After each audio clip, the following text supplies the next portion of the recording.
الحمد لله نحمده ونستعينه ونستغفره ونؤمن به ونتوكل عليه ونعوذ بالله من شرور أنفسنا ومن سيئات أعمالنا من يهده الله فلا مضل له ومن يضلله فلا هادي له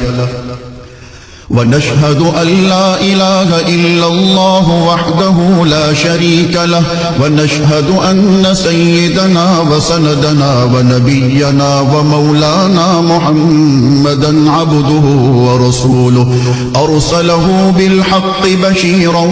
ونذيرا وداعيا إلى الله بإذنه وسراجا منيرا وصلى الله تعالى على خير خلقه محمد وعلى آله وأصحابه وبارك وسلم تسليما كثيرا أما بعد فأعوذ بالله من الشيطان الرجيم بسم الله الرحمن الرحيم إن الله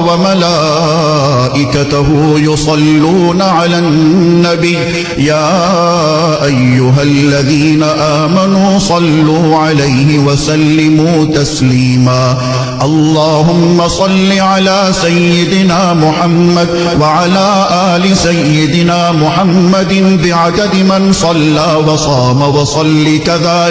وصل كذلك على جميع الأنبياء والمرسلين وعلى الملائكة المقربين وعلى عباد الله الصالحين خصوصا على سيد المتقين والأبرار صاحب النبي في الغار والمزار أفضل الصحابة بالتحقيق خليفة النبي بلا فصل إمامنا أبي بكر الصديق رضي الله تعالى عنه وعلى الناطق بالصواب والعادل بالكتاب إمامنا بالحق عمر بن الخطاب رضي الله تعالى عنه وعلى صاحب الحياء وناشر القرآن الشهيد للمظلوم حين تلاوة الفرقان عثمان بن عفان رضي الله تعالى عنه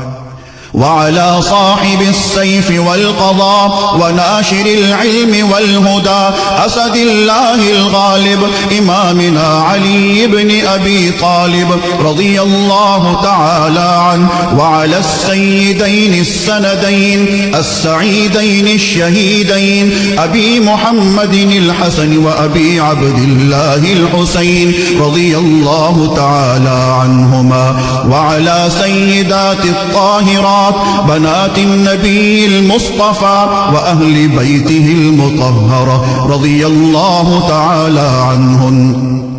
وعلى عميه النبي المجتبى سيدنا العباس وسيدنا حمزة رضي الله تعالى عنهما وعلى كل الصحابة رضوان الله تعالى عنهم أجمعين الله في أصحابي لا تتخذوهم من بعدي غرضا فمن أحبهم فبحبي أحبهم ومن أبغضهم فببغضي أبغضهم